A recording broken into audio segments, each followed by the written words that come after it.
Superior customer service leads to customer satisfaction and loyalty. Customer service adds value to your products and services. It's essential for repeat customers, sales growth, and sustained profitability.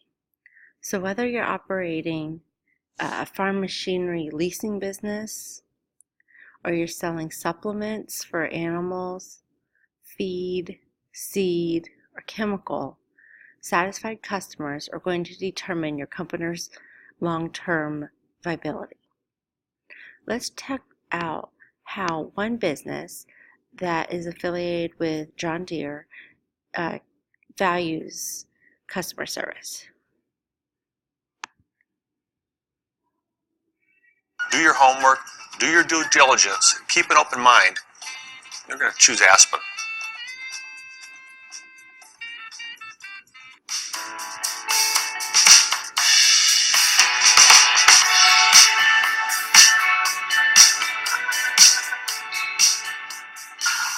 Well, Dave, we work with Deere on the same project, and that is they will sample our customer purchases and usually new or used equipment. And it's the feedback that we're really after. You know, we want good, positive customer satisfaction results. And what it told us, was the fact that if we really sincerely ask the customer, are you satisfied with your product that we delivered? Is it meeting your needs and doing the job that it was intended for? And we have, a positive customer comment, then we know we've achieved what we were supposed to do, right? And if not, then further assistance has to be rendered by the dealership. And these customer surveys tell us that. And it's most important to us, and we've found that by going out and just following every sale and making sure that they know they're going to get a survey and we want to be sure that they're satisfied, then we know we've done our job. And we always have the salesman ask the question, are you satisfied with your purchase? Has it met the needs that you bought it for? Is there anything else that we can do to serve you? And are you willing to recommend us and our product to somebody else? And if the salesman will do that, which I'm seeing, because some of these scores are coming in today where the dealership experience score is much greater than the product score. And so our buyers are not all farmers. It can be homeowners, who bought a garden tractor or a compact tractor. They're answering the same thing, and we're learning a lot from that. But it tells me that we're doing what we're supposed to do, and so it's been a help to us.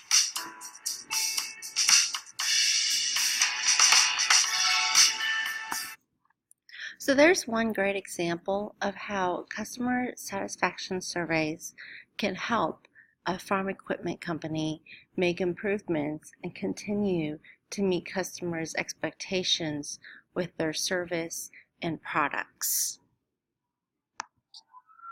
In this lesson, I'm going to give you some tips for designing good surveys. I'm going to have you recognize 3 visual design elements and 4 visual design properties that you should follow when writing any customer satisfaction survey. And then you're going to recall the different types of questions you can write to measure information about your salesperson, your products or service, and then the customer service.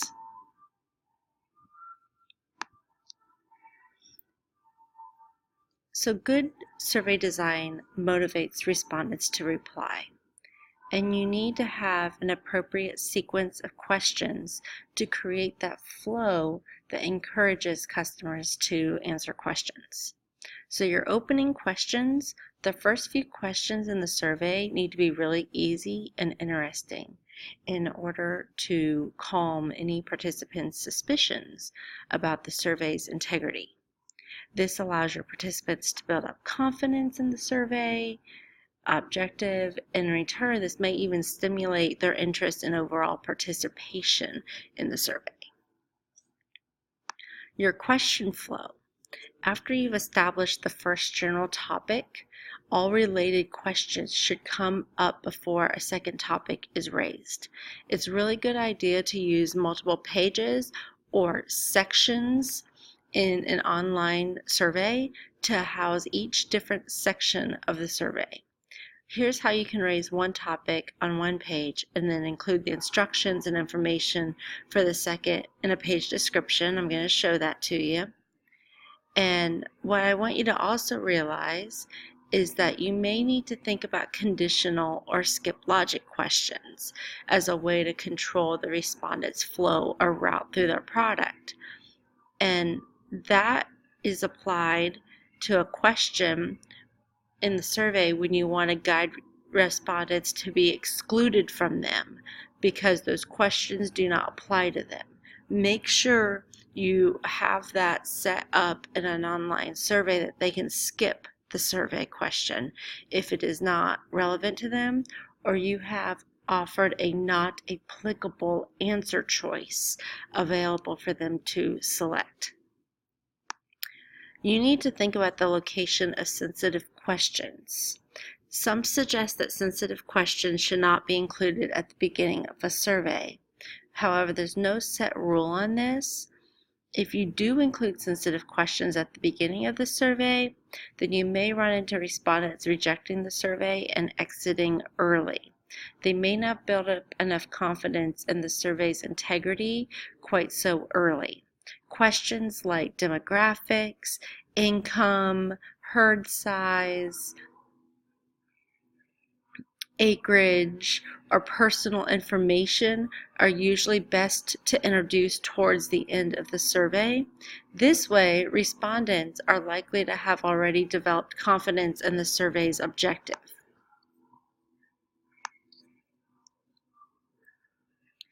Before you can write your questions, you need to understand the purpose of your survey and make sure that you're only including relevant questions to your company, to your sales force, and to the products or service that you are offering. Make sure that you adequately communicate what is required of your customers to answer each question. You cannot assume that customers are going to understand questions or the instructions given to them if you do not tell them how to answer those questions. Providing the instructions directly after the question stem can really help ensure your respondents see and process what it is you want them to do before they answer the question. Here's one example. When did you start your studies at Utah State University? That's very vague. If I don't have instructions, I could answer that with a semester and a day, year. I could give a specific month and year. I could give the date that classes started. I could just give a year. So in this, I want people to answer consistently so I can use that information. Please provide your answer using 2 digits for the month and 4 digits for the year. And then I have space for those responses, and it shows them how I want the question written. You do not want to show bias in your questions, so you need to make sure that you state both positive and negative sides in a question stem or word it in a way that you are not showing favoritism for a favorable or unfavorable response. One way I've seen this done is to say, to what extent do you agree or disagree with this statement? It is easier for people to find work in this community than it was about 1 year ago. And you have a scale from strongly agree to strongly disagree. Well, there is a way that you can make this question better. In fact, when you state things like, to what extent do you agree or disagree, that statement becomes pretty lengthy, and we want to avoid that wordiness. So we could say something like, what is your level of agreement with this statement? It's a little shorter, And it's still unbiased because we do not tell them if they need to have a favorable or unfavorable level of agreement. I want you to make sure that you use words and expressions that are simple, direct, and familiar to all respondents. Ask precise questions. Avoid things that are too general, too complex, or undefined. You want to stay away from words like often, usually, generally, always. Those are vague, like often, usually, generally, and it can be interpreted in different ways. We may also want to avoid words that are like too specific, like how many hours have you used the farm machinery, or in the last 30 days, how many times have you done blank? Because that can be hard to remember. And each person's thought process is different, and some people may infer things in a different meaning, often to one person, maybe once or twice a week, and to someone else, it could be a few times a month. We also want to avoid technical jargon or concepts unless we define what those are and we know that our respondents would understand those words. And we want to make sure we use words consistently. So if you're selling a product, you need to use the company's name the same every single time, the product's name the same. The description of the product should be identical and be used throughout the entire survey the same way, because that consistency makes sure they know exactly what they are referring to when they answer those questions. You do not want to use abbreviations, and you need to spell out words when necessary, so it would not lead to potential confusion for the respondents, and they would not know what that acronym means. I also want you to avoid negative or double negative expressions. So the use of universal words like absolute and always and never can really cause the respondents to avoid answering a question. And these tend to extend the questions to an extreme. So in addition, try not to use words such as only or just. These can be perceived as negatively worded by respondents.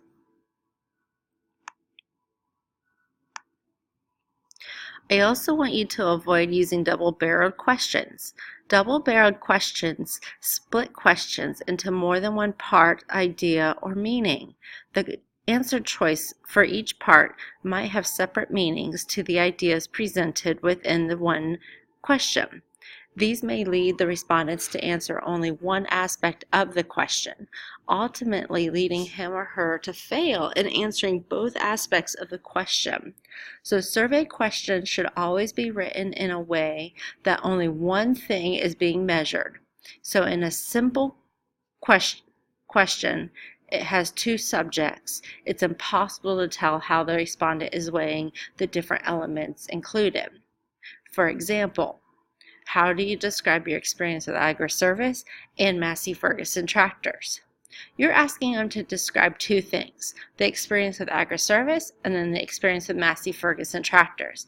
If your respondent is not specific in stating which they are measuring in their statement, you will not be able to have that information help you. So the best thing to do is split this question into two. You would first ask, how do you describe your experience with agri-service? Then you would ask a question, how do you describe your experience with Massey Ferguson tractors? That way you know specifically what the respondent thinks about their experience with both items. Questions should never be worded in a way that sways the reader to one side of the argument. So usually you can tell a question is leading if it includes non-neutral wording. We don't really want to suggest a certain response and coerce them to answer in a specific way. Here's a poor example. Wouldn't it be great to purchase Anderson Bean boots at Cal Ranch? That's suggesting a certain response that we want them to say it would be great. A better question would be, what boot brands would you like to purchase from Cal Ranch?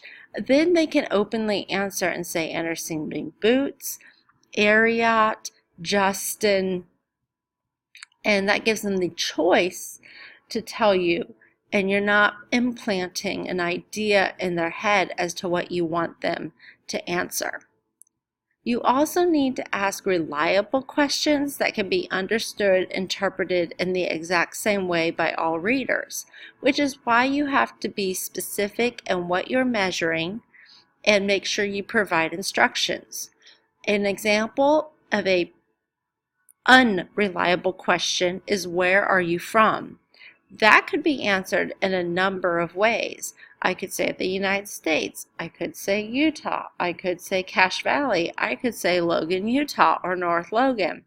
So since you could get a lot of different answers, it would be better to say, in what state do you reside in? Or, in what state did you purchase Smart Pack horse supplements? And then you would be able to narrow that down a bit more and be very specific and give them a drop-down menu of all of the states from where you can answer those questions. I do not want you to ask questions that ask for highly detailed information, because it is unlikely that your respondents will remember that information. For examples, in the past 30 days, how many hours did you spend repairing your water trough? That it would be a lot to calculate, and the time it takes them to calculate it, they may lose interest in your survey, become frustrated, and just exit out or skip that question entirely, so you would not have information.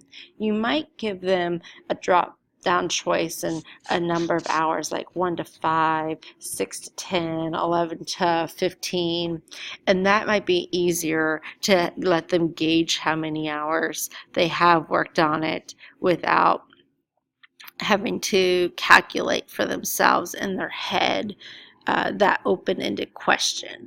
So just don't ask for a lot of high detail. I also need you to make sure you do mutually exclusive answer choices. This means that the answer choice should not overlap and be available to select in more than one answer choice. So on the left side, you will see a question that says, which of the following best describes your age group?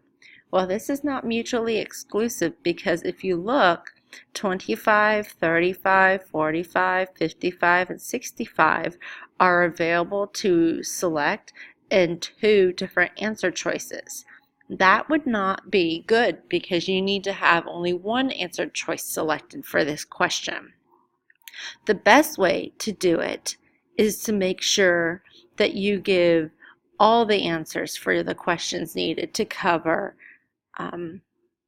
the choices without giving more than one answer in a question. So on the right hand side, we adjusted this scale to say under 21, 21 to 24, 25 to 34, 35 to 44, 45 to 54, 55 to 64, and 65 or older. That solves the issue of and makes sure that you're mutually exclusive. Now, all answers given for a question need to cover the entire realm of possible answers. So survey writers listing answers in a single or multiple response question need to make sure that all of the potential answers to particular questions are listed. And remember, when in doubt, use the other option, please specify.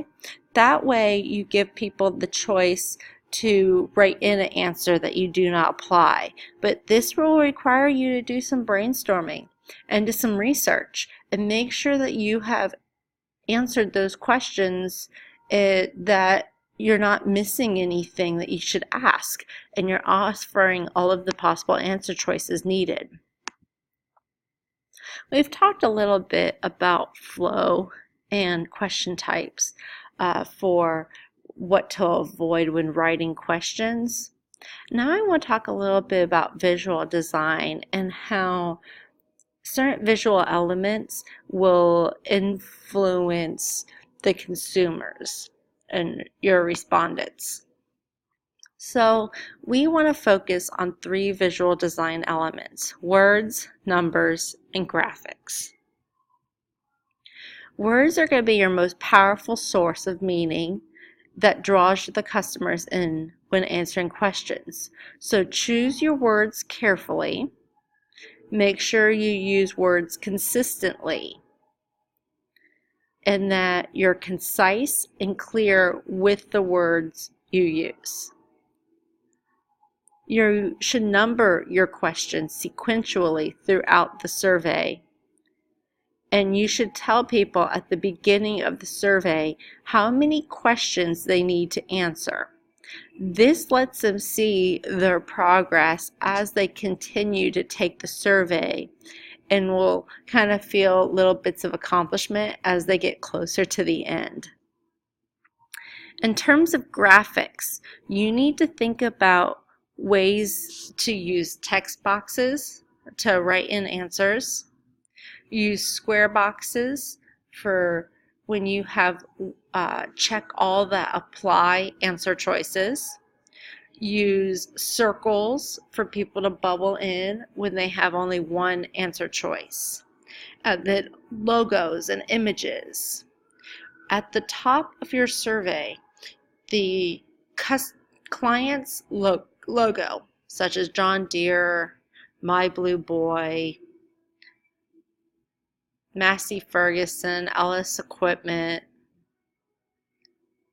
IFA, whoever you represent for your Ready, Set, Sell project, that logo should be at the top of the survey. It will give legitimacy to the survey by letting them see the company that is asking them to answer. We have 4 visual design properties I want to break down. The size of the font that you use influences whether they stand out visually. So usually larger size fonts for headings, those will stand out visually compared to the question stem and answer choices. Your question stem and answer choice can be a bit smaller. So with font, it's important to know that your audience, in order to determine the optimal font size for legibility. And a real good rule of thumb is to start with 12-point size font, and then you adjust it based on the needs of your audience. So we might need larger font for aging populations or for reading on our mobile devices if we're doing our surveys online. This font size is also a good baseline for text within the survey, such as the question stem you ask. So just use larger or smaller sizes for the headings, responses, and other information on the page. I also want you to consider using different styles like italics or bold to create a visual hierarchy and contrast between the elements that help guide the participants. For example, I would use a bold-faced, larger font for headings. For the question stems, I would also use bold-faced font at 12-point font type, but then not do boldface for the answer choices. Then you need to design the survey consistently using that same style throughout the document. A simple way to use this technique is just to maybe even italicize the instructions in order to separate them from the question prompts, so you can show here's the instruction, here's the question, this is how I want you to be able to answer it, and you understand it better. Your third deals with brightness, contrast, and color.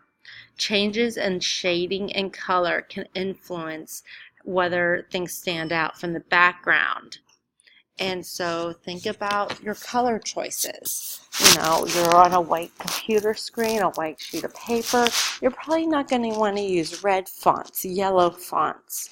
You might think about dark blues, dark blacks, greens, colors that would show easily on a screen or on paper. Spacing is really important.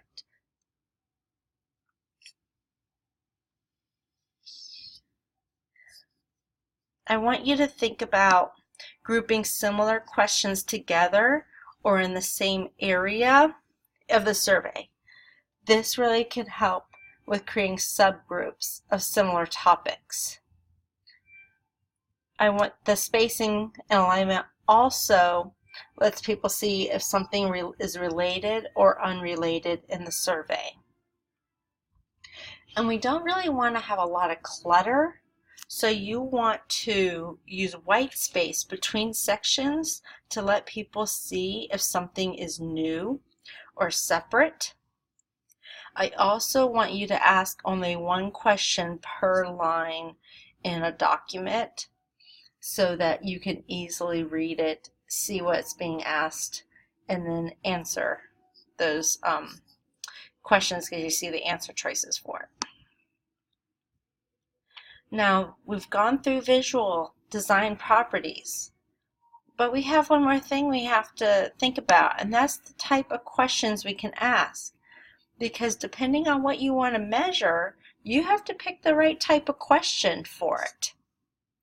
And we have several different question types. We have open-ended, multiple choice, ratings, semantic differential or bipolar rating scales, and rank ordering. Now, the last three, ratings, bipolar rating scales, and rank order, are all considered measurement scales. Measurement scales are appropriate when you want to measure somebody's attitude toward an idea, product, service, practice, or experience with a technician or salesperson. You can also ask them questions about their behavior and how they are using the product and what they like about that product and how they would describe what they like or dislike about it. And then what knowledge the customers have about your product or service. The open-ended question seeks to explore a qualitative, in-depth aspect of a question. So you need to ask about a specific topic or issue. And it gives the person the chance to respond in detail. This is one problem though. People do not like taking the time when answering a survey by telephone or by online to type answers or to talk in great depth. So even though open-ended questions are important, they are time-consuming, they should not be overused, and customers frequently skip them. It's also difficult because the data analysis is time-consuming because you have to do it by hand and you need to read every single response and find common theme among those responses to decide whether or not the customers like or dislike and what are they saying about the product or service. It is helpful when asking about attitudes, feelings, likes, dislikes, recalling their memory about opinions, or just offering comments about the product or service. An example is, what do you dislike about the product you bought from Purina Feed?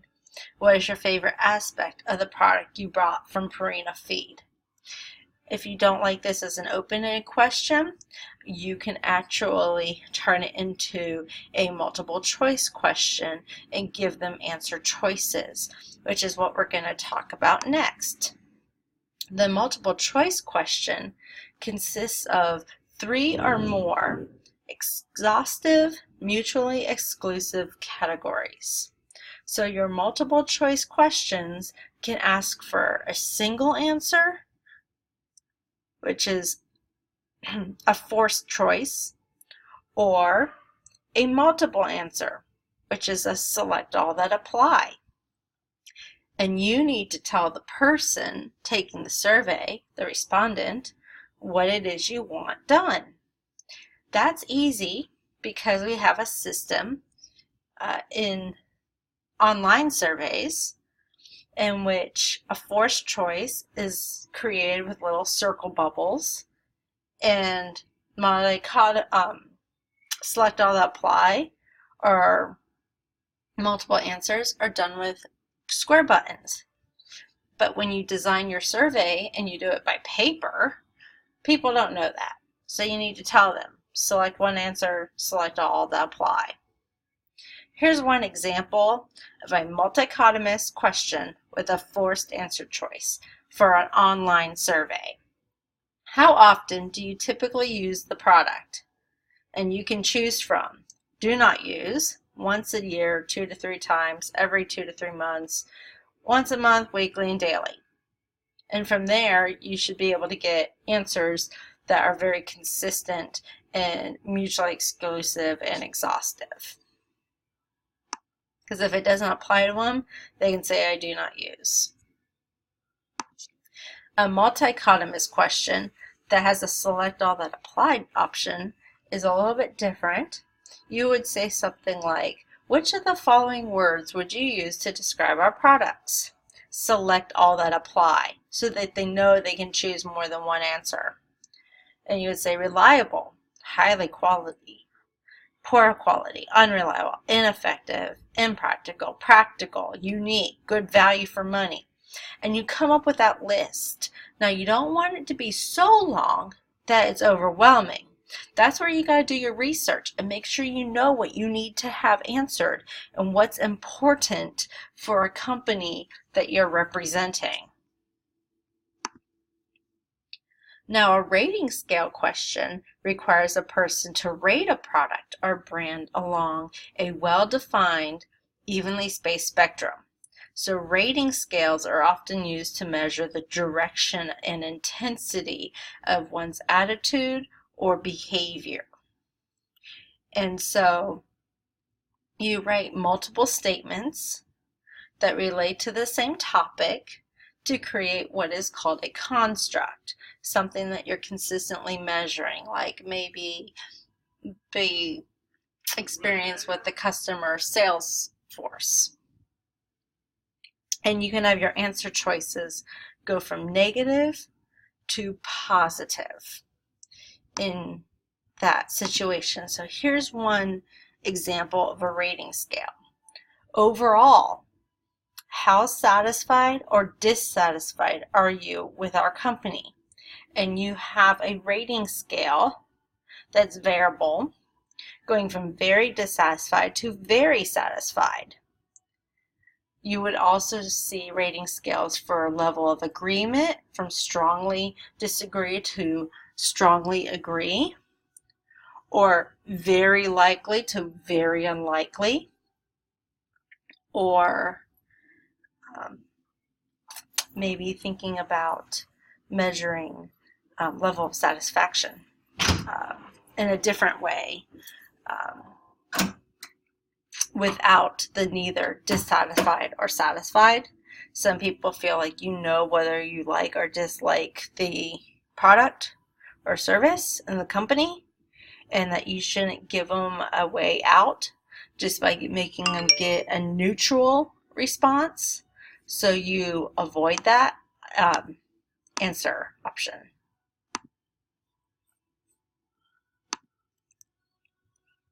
Here's another rating example. Based on your experience with Purina's mineral tub, would you recommend this product to a friend?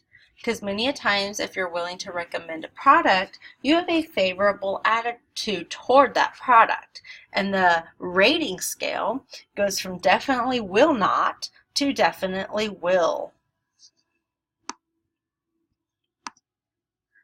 Now, what do you think about this question?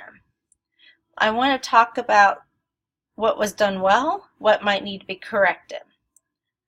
Overall, I am very satisfied with the way AgriService provided customer service on my equipment.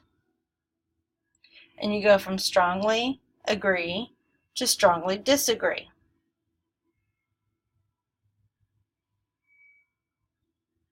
The question stem is all right. It's asking, now one problem I have is you might be worried about the whole I am very satisfied.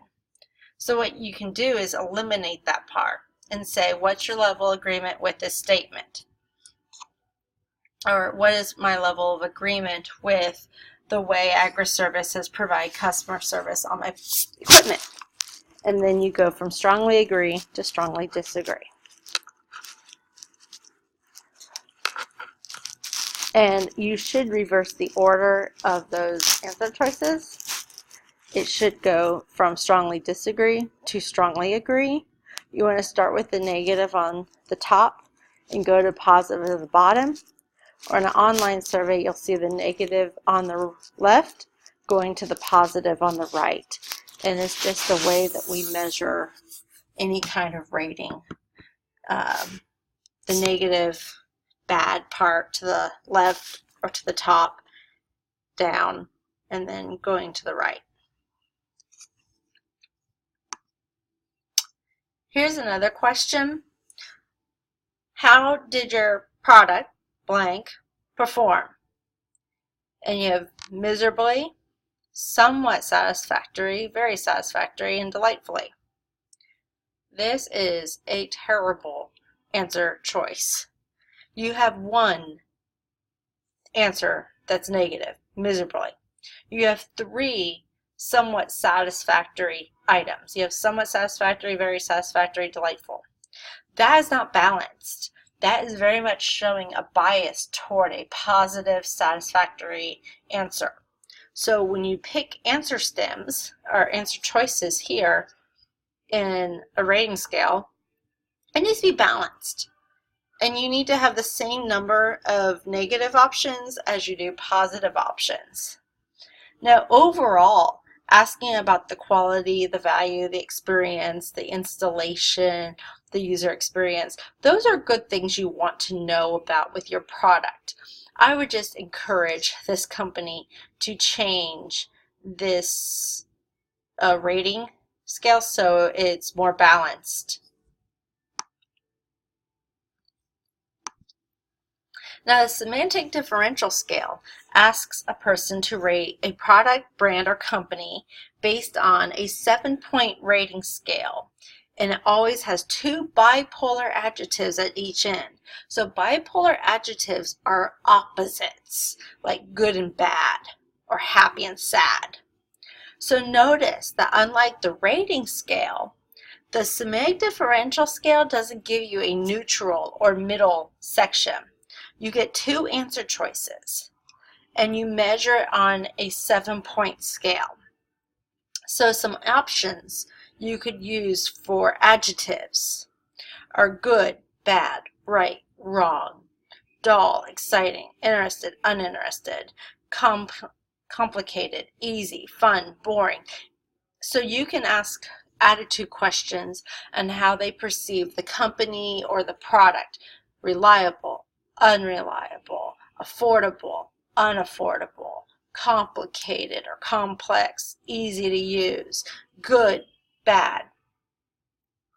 And that's a good way to measure people's attitudes in a simple way in which you're asking kind of on this scale, what adjective are they selecting or more favorable of? So let's critique this question right here. How would you describe the services of XYZ Corporation?